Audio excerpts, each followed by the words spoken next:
السلام عليكم ورحمه الله وبركاته. فيديو النهارده عباره عن المنيو. النهارده بقى فيديو النهارده عباره عن كشري، وانا هقول لكم مكونات الكشري ايه علشان خاطر ايه تحضروها وتعملوها اللي حابب يعمل الوصفه الجامده دي. هتجيبي خل، تمام، ليمون، البصل الاحمر ده لا بلاش، يعني بصل ابيض، انا كنت جايه من الشغل مستعجله وما لحقتش اجيب بصل ابيض، تمام، وطماطم طبعا معروفه، ومكرونه بس تكون صغيره زي دي، والشعريه، رز، عدس اصفر، عدس بجبه، عدس، مكرونه اسباجيتي، والحمص برضو العيل اللي راح جابهولي صغير مش مهم، فعادي هنشتغل برضو بيه، تمام. طبعا التوابل بقى هنقولها واحنا شغالين، تابعوا معايا لاخر الفيديو. ثوم مفروم كمان عشان هنعوز ثوم كتير قوي في الكشري. والبصل الاحمر ده نحل له مشكلته ان احنا نحط النشا مع الدقيق يديله القرمشه بتاعت الدقيق، البصل الابيض مفيش مشكله ومفيش حاجه بنقف عليها. تابعوا معايا. ورفعت ميه على النار، بنسلق بقى الحمص وبنسخن ميه عشان نسلق المكرونه والطماطم. رفعت على حله على النار كده وحطيتها على النار، وهحط شويه ميه كده. الحركه دي هتفرق في الطماطم جدا وهتدي تيست عالي ليها. هسيبها تأثر على النار وبعد كده هنعمل البصل. اول غليان كده نحط شويه ملح علشان ايه المكرونه ما تعجنش. اهو شويه ملح كده. بعد كده هنزل الاول بالمكرونه الاسباجيتي واكسرها على اتنين كده، وبعد كده المكرونه التانيه بس دي ما تستوي شويه، تمام. دي كده التكه دي بتفرق في الكشري. احنا بنجيبه من المطاعم وندفع فيه ارقام ايه خزعبليه او ارقام خياليه. زي ما انتم شايفين كده الزيت كده بقدحه عشان الطماطم دي. هحط البصل الجوانح ده فيها كده، ما يفتحش كويس عشان كده ما دشش قوي اهو. هقليه يتحمر وبعد كده نحطه هنا في الطماطم في نفس الوقت. وانا بسلق المكرونه لما خدت سلقتها كويس اهي بدات تميل، فبنزل بالمكرونه اللي هي الخرزه دي. على فكره الكاميرا جايباها تجيب اهي خرزه. هروح نازله كده بالمكرونه. معلش بقى انا ماسكه الكاميرا بايدي عشان انا جايه متاخره قوي، تمام.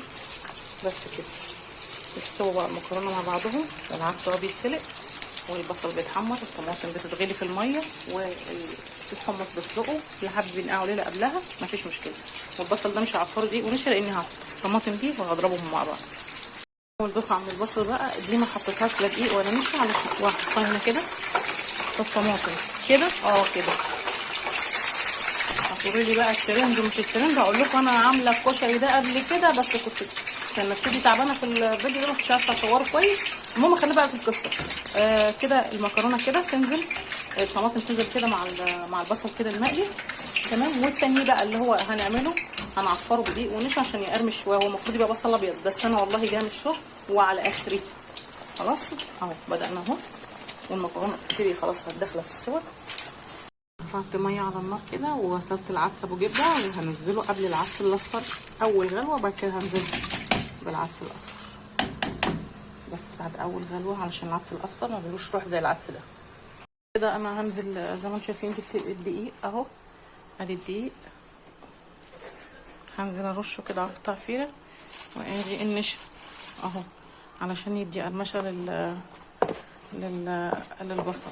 خلاص كفايه ان احنا عاملين ببصل احمر والبصل الابيض المفروض كمان معلقه نشا كمان عشان يقرمشوا اكتر، يديله قرمشه اكتر اهي. معلقه نشا كمان اهي. انا ماسكه الكاميرا معلش وهعفر كده خلاص. وادي دقيق كمان اهو، وهنبتدي بقى هنحمرها بقى في الزيت بعد التقفيره الجميله دي كده. غلفنا كل البصلات كده اهو زي ما انتم شايفين علشان نقلي ويبقى مقرمش ونحطه في مصفى، تمام. بس كده البصل بقى اللي احنا عملناه بالدقيق مش اهو. رفعت اللوت تاني على النار. يبقى طبعا محروقه بقى اللي خدتها في الصوص، تمام. عصرنا ده بقى كده بالدقيق والنشا زي ما انتم شايفين اهو، والكراست ماسك عليه. هنزل بقى اهو احمره كل البصلات بتاعتي كده عشان يدي بس قرمشه. ولو ان البصل الابيض بيبقى تيسته احسن شويه، بس انا والله جايه من الشغل اقسم بالله ما لقيت بصل ابيض قدامي وانا راجعه، بس يعني وانا طالعه يعني خلاص هيتحمر بقى، واضرب الصلصه في البصل اللي انا طلعتها ونشوف هنعمل كده. خلاص العدس بقى دخل في السوا خلاص، هصفيه بقى واحطه في مصفى وخلاص. هو كده استوى. سوينا الاصفر مع ابو جبه، طعمه كده تحفه. خلاص كده بقى انا اخدت باقي البصل اللي طلعته منه شويه، والباقي بقى هاخد شويه زيت كده. هو الزيت ده هو الاساسي في الكشري، زيت البصل ده لان بيفرق كتير.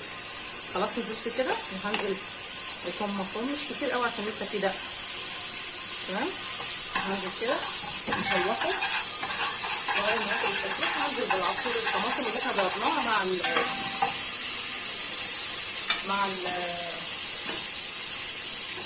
مع البصل الاولاني اللي كان مش متعصر.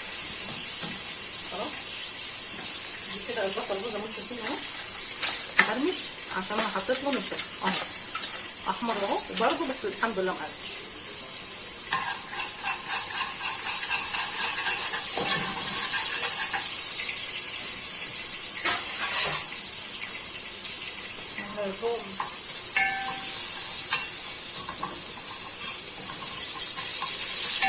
ريحته بدأت تطلع بقى، هنزل بالصلصه اللي ضربتها في البصل اهو، وبعد كده احط التوابل.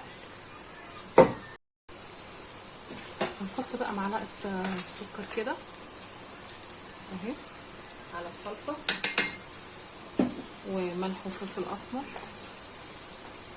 مش كتير عشان لسه في دقه، ملح وكمون. تمام، وفي بقى بهارات ساده بقى، هي النجم في الصلصه دي، مش 7 بهارات، لا بهارات ساده زي دي كده. معلقه كبيره كده هتفرق جدا في طبق الكشري وصلصه ده. دي بهارات ساده، معلقه بهارات ساده. خلاص حط كده معلقه عشان هي اللي بتفرق في الطعم. كده كده معلقه كبيره كده بهارات ساده. خلاص، والبصل معانا بقى بدأ يتحمر. الله،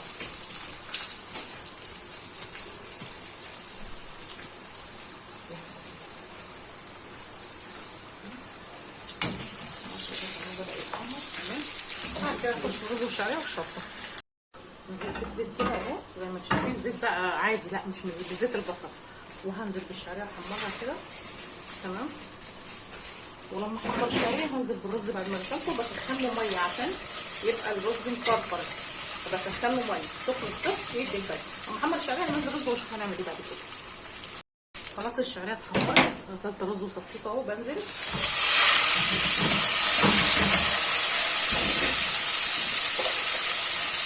معلقه ملح واحد، بعد كده نقلهم على نار هاديه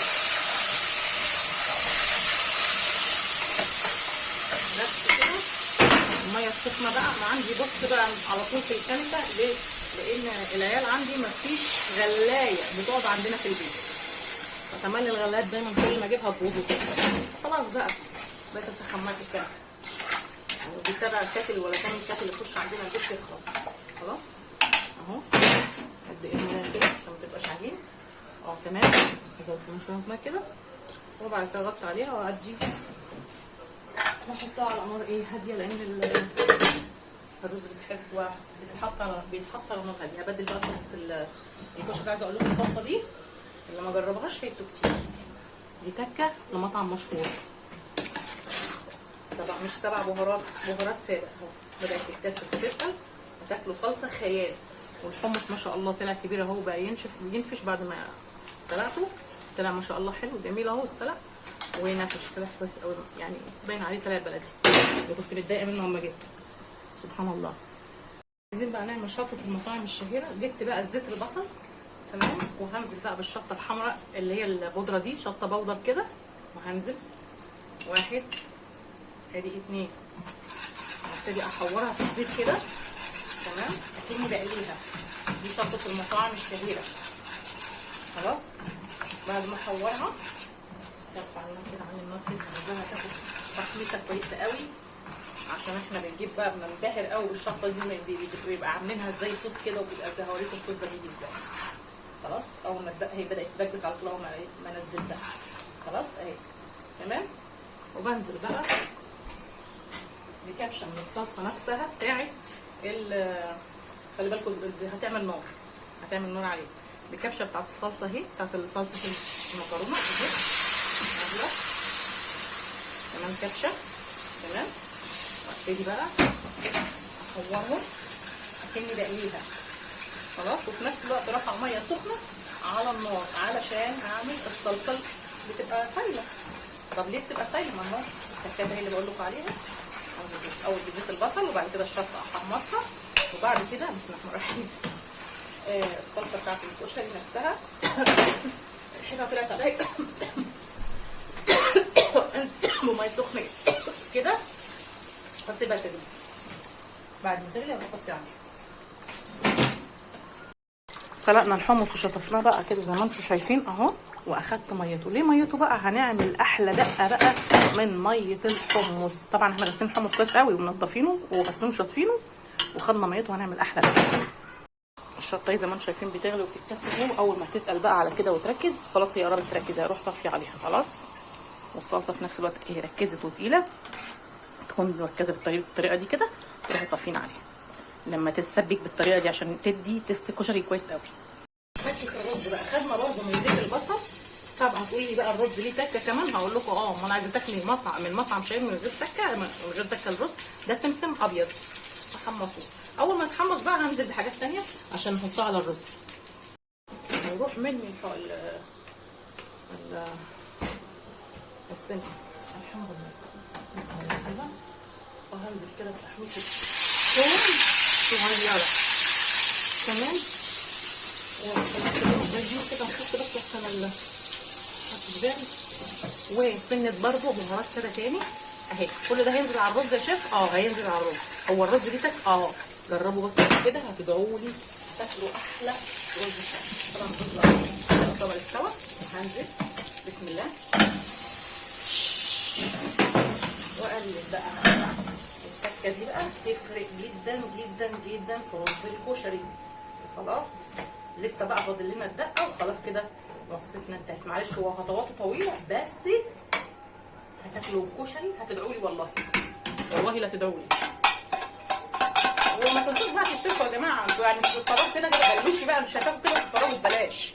الوصفه اللي ما بتكملش على التيك توك خشوا على اليوتيوب عشان اليوتيوب ما بيكمل، التيك توك ما بيكمل. خلاص كده الرز استوى وقلبناه وعملنا له طشته. دي الطشه بتاعت بسم الله، دي التكه بتاعت الرز بتاعت المطاعم الشهيره، ودي السر بتاعها. يلا بقى الدقه بتاعت الكشري، الدقه التحفه اللي بتخلي الكشري في حته ثانيه. بس الدقه على البارد يا جماعه صحيه اكتر، بلاش تعملوا دقه على السخن عشان مضر. اهو الثوم مفروم كده ونزلت، يا رب تكونوا شايفين كويس. وهبتدي بقى اعصر، انزل عليه بقى كمان بالكزبره، معلقه كزبره كويسه كده تمام على الثوم، ومعلقه كمون، ملح وكمون مش كتير اصل انا خلطه الملح بالكمون. ولسه بقى نحط الليمون، اعصر الليمون ده. يعني عايزه اقول لكم الشطه تعباني قوي. الشطه اللي انا عملتها دي اللي هي المقليه دي هفرجكم على شكلها كده وانا بحمص البتاع اهي. دي شطه المطاعم الشهيره ولا بلاش، اتفرجوا على شكلها. خلاص واديني كده بالدقه بعملها لكم.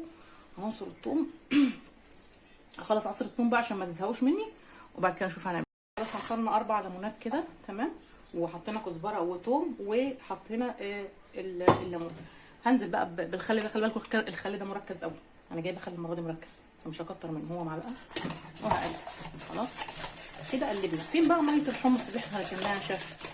قلنا عشان نعمل الدقه بتاعت الحمص، قصدي دقه الكشري تمام. هنزل بقى بالميه بتاعت الحمص كده، واللي عاوز يخليها لونها احمر بيحط لها معلقه صلصه. انا هسيبها على طبيعتها كده، هي اللي طبيعتها كويسه جدا. خلاص لقيت الدقه وخلصنا. بسم الله. يا واو والله واو. شايفين الشطه والدقه، دقه شطه المطاعم الشهيره دي ولا لا؟ اللي عجبه الفيديو سبسكرايب وتفعلي زر الجرس. انا بس مفرغ لكم الطبق وهوريكم احلى طبق كشري هتاكلوا. ده كان فيديو النهارده عن احلى طبق كشري مطاعم شهير كده. لو عجبك الفيديو سبسكرايب وتفعلي زر الجرس عشان يوصل لك كل جديد. يلا سلام عليكم.